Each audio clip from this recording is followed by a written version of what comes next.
Hi, it's Emily, and today we're going to talk about how to perform trach care and trach suctioning. You want to make sure that you have your safety equipment in place in case of emergency. So we have our adult ambu bag. We have one spare trach of the same size that the patient has in place. We would also have one size smaller trach.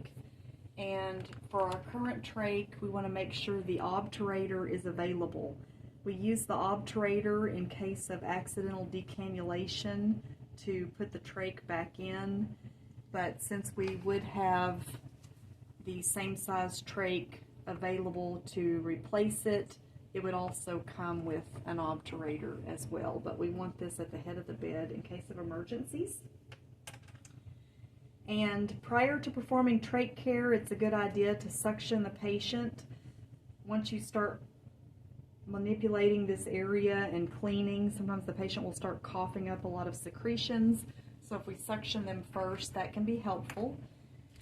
I just want to briefly show the difference between our endotracheal suction ballard and the tracheostomy suction ballard. So here you can see the difference in the adapters and also in the length of the tubing.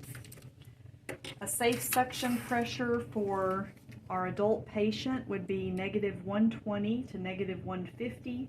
Depending on which resource you consult, you may see that range of negative pressure. We're going to attach the tip of our suction tubing to the ballard adapter. Make sure that this is unlocked. So some folks like to lock this when the trach ballard is not in use. Our trach ballard will be attached to the trach, and the respiratory therapist may have attached the Omniflex accordion adapter so that we have a little bit of leeway with that as far as the positioning. If you see the cap here, then our ventilator circuit would be attaching to this side. If the patient's just on a cool aerosol, then our aerosol tubing would attach to this side, and you want to make sure the opposite side does not have the plug on it.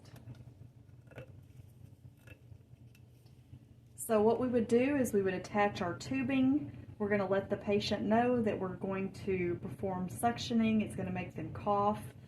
Prior to that, we're going to hit our 100% O2 button to hyperoxygenate the patient. We would do that if they're on the ventilator. If they are on a cool aerosol, we could go ahead and turn our Venturi adapter until we're giving a higher FiO2 percentage with that. Once we do that, we'll give them a moment, check their saturations, make sure everything looks stable there, and then let the patient know, okay, Mr. Mannequin, I'm going to suction you, and it is going to make you cough. So we're going to advance our suction catheter, and once we meet resistance, we're going to stop, pull back slightly, and then apply suction on the way out, making sure that we pull the catheter back until we see that little black mark. That is appropriate suctioning. You want to limit your suctioning attempts. Definitely give the patient a break in between suctioning if you do need to suction them again. I like to listen to their breath sounds after I suction, actually before and after I suction, just to confirm that whether or not I need to suction additional times. So for the purpose of doing our trach care, normally this would still be attached and we would do the trach care, but so that you can see what I'm doing, I'm going to remove this suction ballard. And here we have our two cleaning supplies, hydrogen peroxide, and then sterile water. So you can either use sterile water or saline, but we're going to go ahead and open these so that we're ready, because we're going to put some sterile gloves on.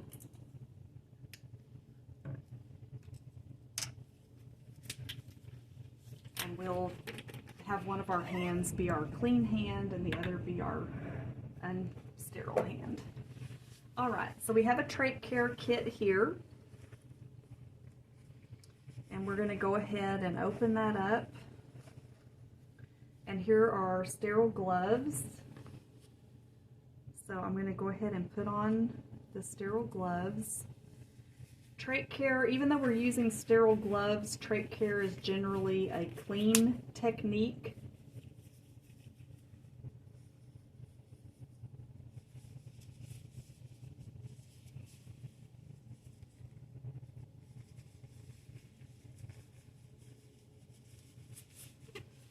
So once our gloves are in place, the kit comes with some gauze.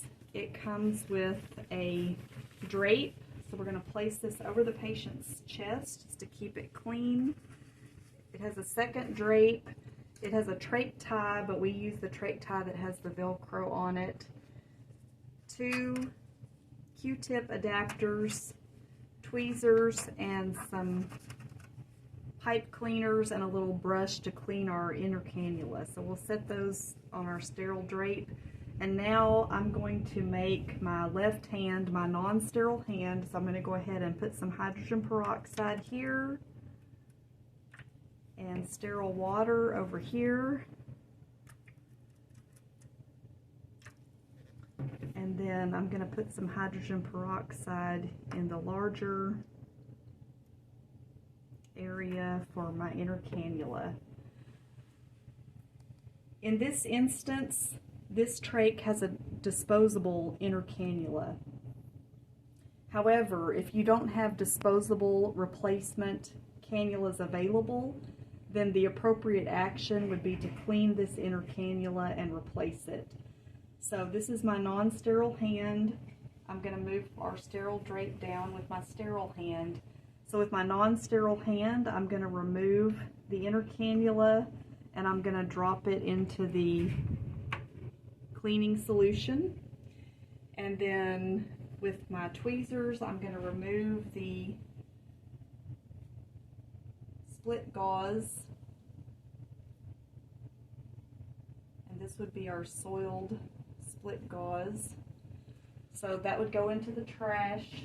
Because this is the only one we have at the moment, I'm going to put this back because the tray comes with a sterile split gauze. So that's going to be our split gauze. So this is still sterile. I'll set that back on our sterile field. And now we're ready to proceed with cleaning the trach. So we're going to start by grabbing a piece of our gauze. We're going to dip it in the hydrogen peroxide. And we're going to make sure that we're holding on to our flange, and then we can lift up the flange, and we're going to put the gauze close to the stoma and then sweep away from the stoma. We throw that piece away, get a new piece, dip it. Now we're going to go underneath, close to the stoma, sweep away.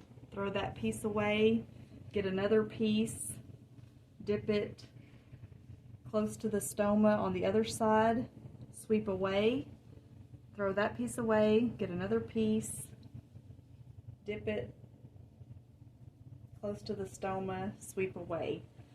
So after we complete with the hydrogen peroxide, next we're going to use the sterile water. So we'll say that we threw that away. Now we're dipping in the sterile water with the clean gauze. I used some of the gauze earlier in a previous video, so if you need extra gauze, you might want to have that ready as well. Get another package and just open it and drop it on your sterile field, just so you have plenty. So now we do the same thing with the sterile water. We're going to go close to the stoma while holding the flange, sweep away, throw that away, new piece, close to the stoma, sweep away, throw away, new piece, close to the stoma, sweep away, new piece, dip, close to the stoma, sweep away, throw that away. And if you do have any secretions that are stuck on the stoma, you can always use your cotton-tipped swabs. And in that case, you would be dipping it into the cleaning solution of choice, and then you would go close to the stoma and then roll away from the stoma. I like to use these usually because I don't need them to clean around the stoma, but sometimes there's some mucus that's gotten crusted on the flange area. So a lot of times I like to use this part to just kind of scrub that and make sure it looks nice and tidy. And then you would throw those away. All right, so now we're ready to get our inner cannula, which has been cleaning in the hydrogen peroxide. So we're going to dip it in the sterile water just to rinse it. And then if there are secretions inside there that need to be cleaned out, I'm going to grab with my non-sterile hand my sterile brush and just stick that down in there, and I can clean that. So we got those secretions out, throw that away, and now we're ready to replace the inner cannula and just push it down in there and it snaps into place. So depending on the type of trach the patient has, they could have this type of inner cannula. There's another one that clips into place, and there's another one that you put in and then you twist it and line up a couple of little blue dots. There may be additional types. So in our particular facility, we have 23 different styles of adult trachs in our supply area, plus what we carry in our bronchoscopy lab. So chances are you're going to see a lot of different types of trachs, and so if you have a question about how to take the inner cannula out and that type of thing, you can consult your respiratory therapist. The last thing we're going to do is we are going to change the ties. So now we've finished with everything that required sterile gloving. So we want to check the ties, and if we see that they're soiled, we're going to unhook, and then I say that, but it's not unhooking as easily as I had hoped.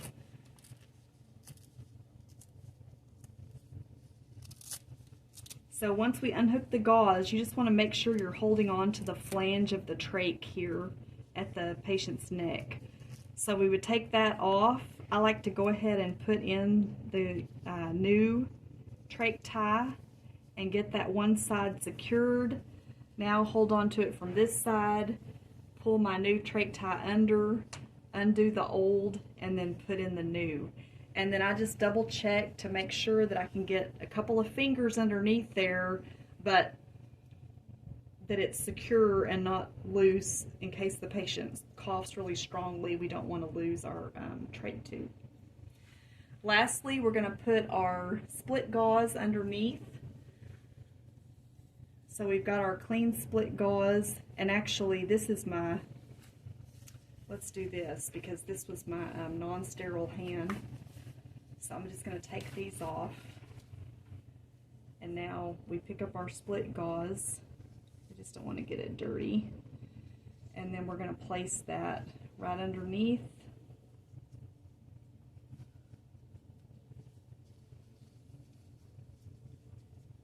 And everything looks nice and tidy. If you do notice around the stoma that there's redness or anything like that, you would want to notify the provider.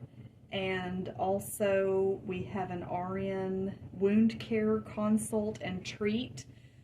If there's any skin breakdown in that area and it looks abnormally red and irritated, definitely let someone know that you see something like that so that appropriate action can be taken. All right, thank you so much.